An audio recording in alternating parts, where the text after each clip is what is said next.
Because the game is called politics. It's not a church thing, it's not a mosque thing, it's just called politics. And that's the only way you get power in a democracy. You play politics. That's what is done all over the world. Political games. People talk about intra-party crisis. Don't you have it in the Conservative Party presently in Britain? Don't you have it in the UK? Are they not fighting? Then they remove one to put from the same party, not to talk of when you go to the general vote. So look, politicians play this game. It's a game for power. You have to play the game to get the power. Now I'm saying this man is playing this game. This man is playing this game. This man is doing what is needful to do. And when I look at the crisis that bedevils Nigeria, we need a master of the game to get us out of the quagmire that we found ourselves. I dare say, from the skills displayed, from the strategy displayed, from the assets and the arsenals of warfare this man has deployed, he is a master of the game. Even as they have shot this last card of joker against him, I suspect it will take God himself to stop this man. And if God doesn't stop this man, then it means this is the man God has given to us. Because men have thrown all kinds of things at him and he's still standing. He is not a man afraid to fight the battle and the war. He leads right from the front. And apart from fighting the battles, this man is a bundle of achievements, accomplishments, that nobody, unless people that refuse to be truthful to facts, you can ignore him. Everybody has assailed and, cried about his educational background. But how did he get recruited by ExxonMobil, a first-class international conglomerate? How did he rise from auditor general to the treasurer? How did he accomplish so much with so many years? How dare they gave him a leave of absence from politics that come back again when you are tired of politics? How come he became senator? He became governor. He has left Lagos, a master plan that has made Lagos from nowhere to become the 5th largest economy in Africa. I'm talking about a little state in Nigeria. And everybody sees that Lagos is thriving despite all that may be going on elsewhere in Nigeria. The activities of commerce, the activities of entrepreneurship, the activities of, is it in the construction industry? You see these high cranes all over the place. Everything is expanding at a rate. This is what you call growth and governance. And this man is trying for the first time in an absence of 20 years of political strategizing, planning, to come out for power. Despite all the demonization, this man is standing tall. This man has pulled the most crowds in all the rallies all over Nigeria, in the north, the south, the east, and the west. This is a man that has empowered all the tribes in Nigeria. Sometimes when we pray for God to give us something, we must learn to understand the ways of God. God will answer you after your type. And I've said it to people. When God wanted to deliver the world, he didn't send an angel. He didn't send an angel. He sends himself in the likeness of man to be like us, to go through our travels so he can understand and feel our infirmities that he may set us free. And that's the way God works. You can't bring an angel into the corrupt society we have all built in Nigeria. The angel will be corrupted. The way you saw angels in the Bible, they came and they were sleeping with the women of men. Corruption in Nigeria is like a very beautiful woman, a man-made type of being, so allurious that an angel will fall. So I suggest to you, it will take somebody who has been tutored in the system, who understands it, who has practiced the bit on the side to understand what it is to do, who is deploying all his arsenals, his wisdom, his sagacity, against every opposition and getting victories. to navigate us out of this crisis. The demons we deal with in Nigeria, they need somebody that knows where their hiding places are. Somebody who has the capacity to either pull them out, draw them out, or flush them out. Somebody who's not afraid to use power. Somebody who succeeds in exercising authority. Somebody who does not have federal government power and yet is deploying his arsenals to win love all over the country. How does such a man get so huge a followership from leaders all over Nigeria? In the East, leaders are following him. In the West, leaders are following him. In the North, leaders are following him. In the South, East, everywhere, leaders are following him. So can't we see? God doesn't give you more than what you see. He said, if you can see, then you can have it. What are we seeing? I tell people, revolution is good, but where has it been sustained? The Arab Spring came, the youths were on the road. In Iran, the youths were on the road. But what happens? The system you are dealing with, it's not child's play.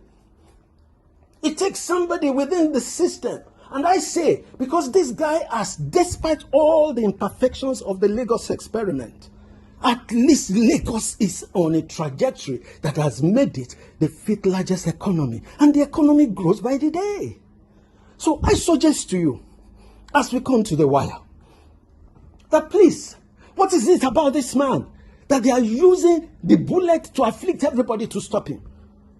Just an ordinary man? A man of so minute in stature?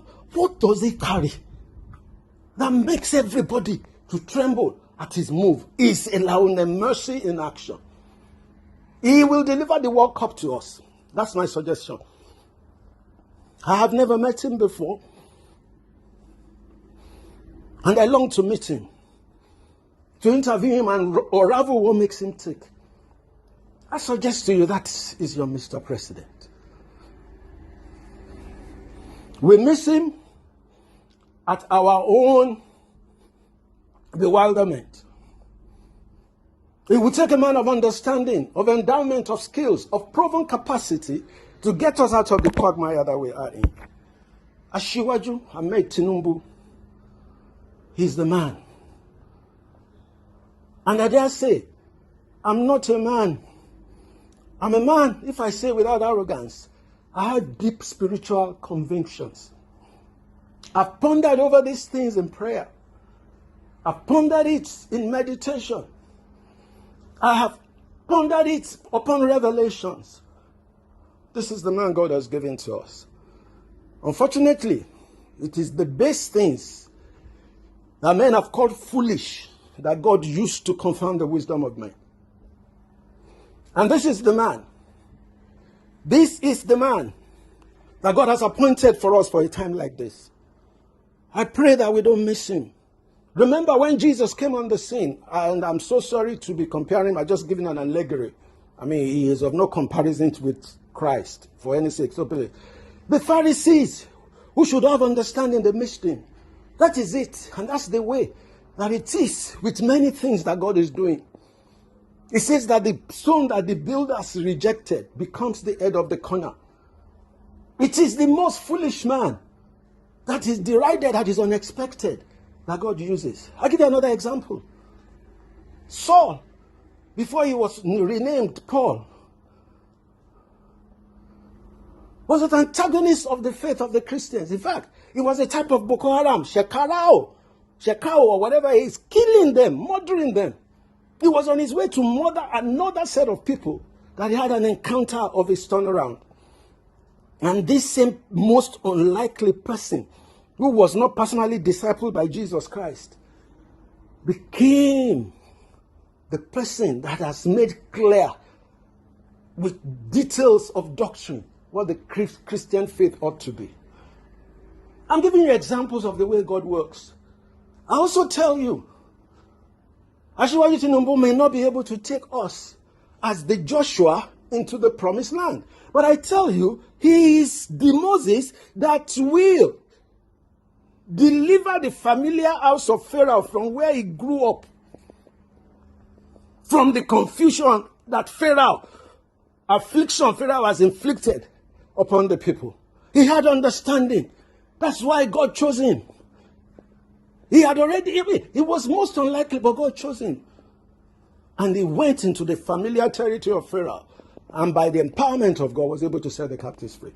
I tell you what, if there was no Pharaoh in the land, Joseph would never have come to power. I believe Asiwaju will be a type of a person that would ultimately anoint a Joseph that would take Nigeria into the promised land.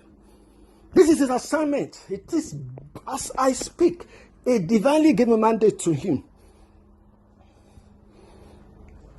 Like they killed Jesus, we can stop it because we lack understanding.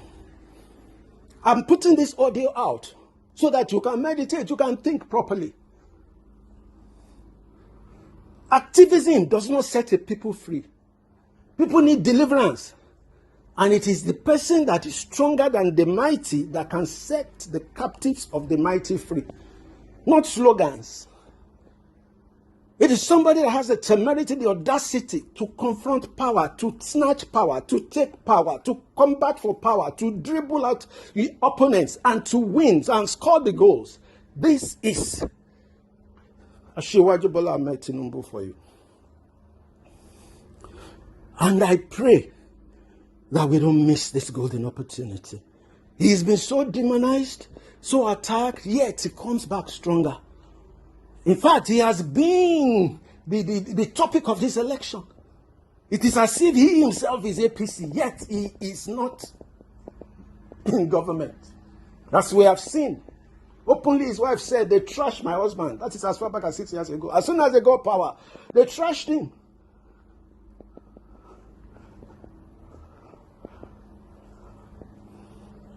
He's a man of the moment.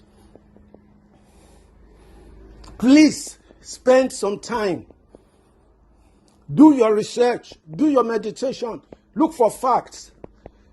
Don't let the fake news rule your heart concerning this man. Discern him spiritually for understanding.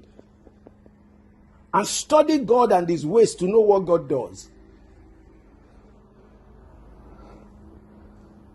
He uses the things men consider to be base, foolish, to confound the wisdom of men. Every time you see the wisdom of men aggregated in a particular place, it is not probably the will of God. For his ways are not our ways, and his thoughts are not our thoughts. As far as heaven from the earth is, so are his ways from ours, his thoughts from ours. As far as the east is from the west, so are his ways and plans. This most demonized, most venomously attacked personality is the one God has chosen for a time like this. That's what I say in the spirit. And I just pray that the spirit of understanding will flow the hearts and minds of Nigerians to know and see the difference. I'm not playing politics with what I've said. I'm a man of the cloth. I'm speaking out of my depth of grace of understanding. And what I speak again is against also the run that the majority of church leadership is taking, because they have not discerned after the tree of life. They are discerning by what they think is good and what they think is evil. But this judgment is the prerogative of God alone. If they had not been the Belshazzars of this world, the Nebuchadnezzars, would the Daniels and this generation have risen in Babylon? Is it not them that had issues that they called the Daniels and the generation Shadrach, Meshach, and to come and solve? And it was in the fact that they solved it that they gave them empowerment, gave them platforms to do the will of God, and decree that if you don't follow after the God of Daniel, you will be punished. These are heathen kings, as heathenistic as you may think Asiwaju Bola Ahmed Tinubu is. This is the one God has chosen. I speak by the Spirit of the Lord, and I hope it will bring understanding to men. I pray peace over our country. I pray Nigeria is to its deliverance.